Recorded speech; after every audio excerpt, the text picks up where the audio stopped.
My name is Ongangi, an advocate based here in Bungoma.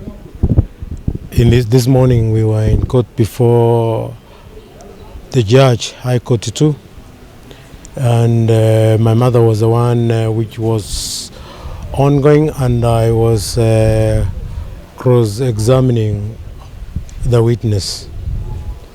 Just before I could wind up my cross-examining the witness, we heard a sound within the court.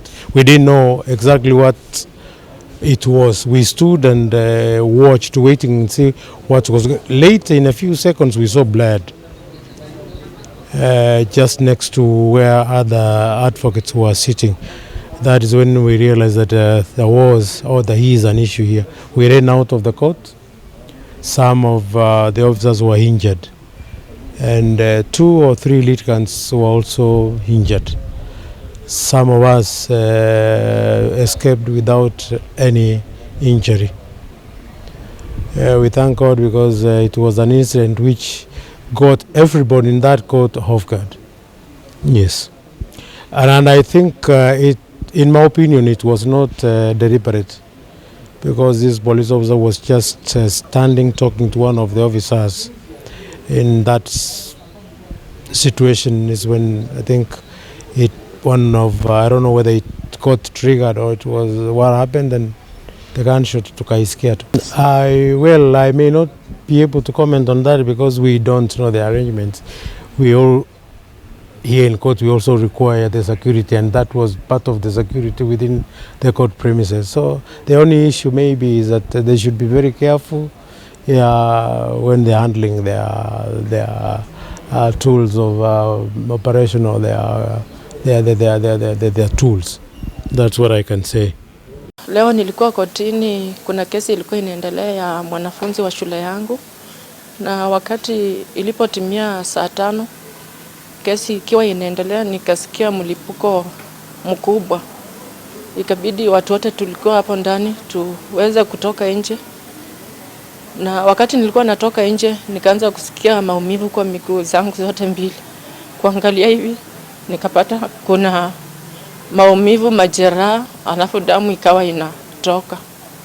Sasa baadaye ndio maafisa wa polisi kule kotini wakatuchukua. Tulikuwa watu 4 ambapo tulikuwa tumepata yale majeraha, wakatuweka kwa pikipiki, wakatuleta Bungoma Referral Hospital, ambapo imechukuliwa x-ray ambayo ilibainisha ya kwamba kuna pieces za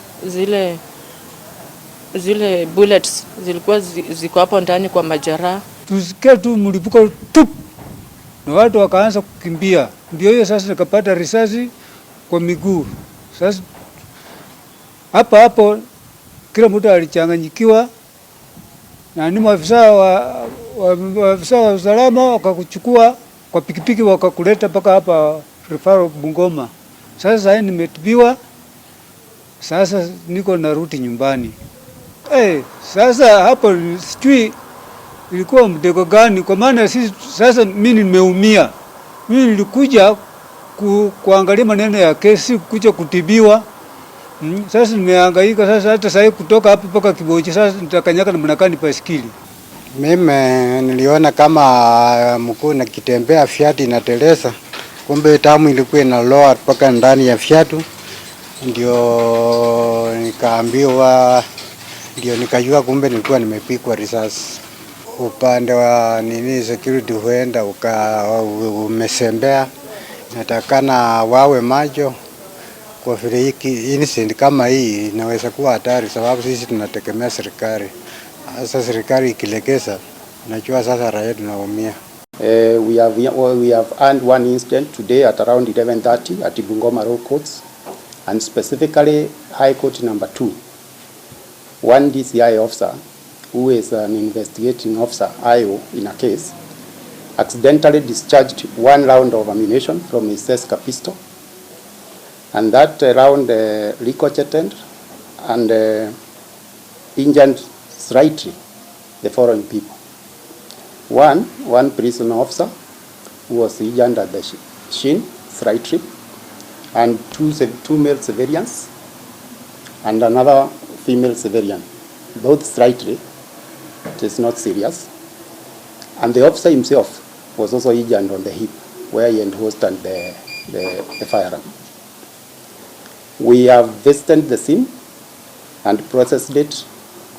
The victims have been taken to hospital in stable condition. As I have seen, they are slight injuries. And we have equally commenced the investigations on what transpired. But as I've said, it was accidental. It was not intentional. Right?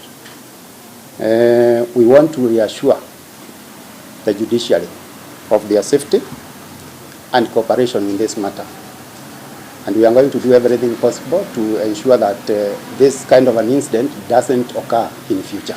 Unajua yeye pia ameumia, so tumempeleka hospitali, but we have recovered the firearm na we are going on, tutafanya uchunguzi kuanzia sasa. Tunaendelea na uchunguzi. Alikuwa na bunduki aina ya Seska, a pistol. Yeah. So we want to assure members of public of their safety. That is an accident, and we'll ensure moving forward that we'll put every measure to ensure that no such case happens again.